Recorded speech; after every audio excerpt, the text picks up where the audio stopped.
SIR শুনানি নিয়ে নতুন একটি বিজ্ঞপ্তি জারি করা হয়েছে। আপনারা অন স্ক্রিনে দেখতেই পাচ্ছেন যে এসআইআর শুনানি নোটিশ পাঠানোর প্রক্রিয়া ইতিমধ্যে শেষ হয়ে গেছে।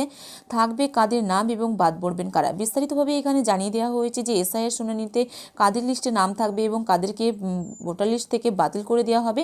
তো চলুন আজকের এই ভিডিওতে আপনাদেরকে বিস্তারিত জানিয়ে দিই কি বলা হয়েছে।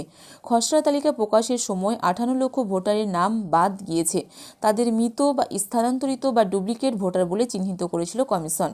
কিন্তু দেখা গিয়েছে কমিশনের খাতায় অনেক মৃত ভোটার আদতে জীবিত।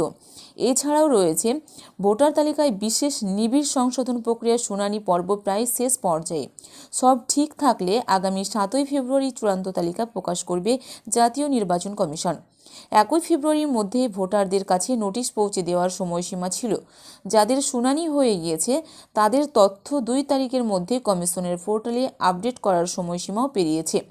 নতুন করে কোনো ভোটারের শুনানির নোটিশ পাওয়ার কথা নয়, কিন্তু লাখ টাকার প্রশ্ন কাদের নাম থাকবে এবং কাদের নাম এই ভোটার তালিকা থেকে বাদ যাবে তাই বলা হয়েছে।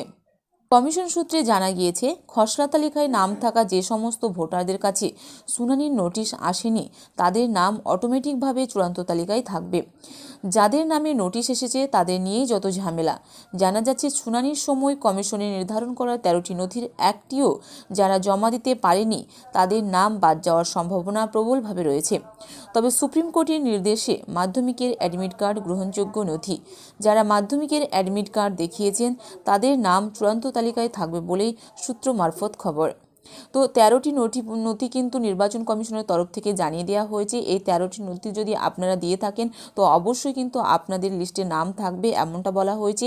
এবং অ্যাডমিট কার্ডকে সুপ্রিম কোর্ট থেকে মান্যতা দিয়েছে, গ্রহণযোগ্য নথি হিসেবে গ্রহণ করেছে।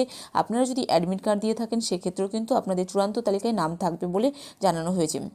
এবং যাদের কাছে যে সমস্ত ভোটারের কাছে শুনানি নোটিশ যায়নি তারা কিন্তু অটোমেটিকভাবে এই চূড়ান্ত তালিকায় নাম থেকে যাচ্ছে।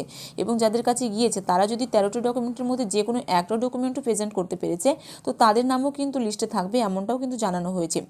এদিকে 31শে জানুয়ারি পর্যন্ত নতুন করে নোটিশ জারি করা হয়েছে। তা 1 ফেব্রুয়ারির মধ্যে ভোটারদের হাতে পৌঁছে দেওয়া হয়েছে। আর নতুন করে কাউকে শুনানিতে ডাকা হবে না বলেও জানা গিয়েছে। যাদের কাছে নোটিশ গিয়েছে 7ই ফেব্রুয়ারির মধ্যে তাদের শুনানি হবে। অন্যদিকে খসড়া তালিকা প্রকাশের সময় 58 লক্ষ ভোটারের নাম বাদ গিয়েছে। তাদের মৃত, স্থানান্তরিত বা ডুপ্লিকেট হিসাবেও চিহ্নিত করা হয়েছে। কিন্তু দেখা গিয়েছে কমিশনের খাতায় অনেক মৃত ভোটার আদতে জীবিত। এই নিয়ে দিল্লিতে কমিশনের সঙ্গে দেখা করেছেন মুখ্যমন্ত্রী মমতা বন্দ্যোপাধ্যায়, যা নিয়ে উত্তপ্ত দিল্লি তথা দেশের রাজনীতি। সুপ্রিম কোর্টে মামলা দায়ের করেছেন তিনি।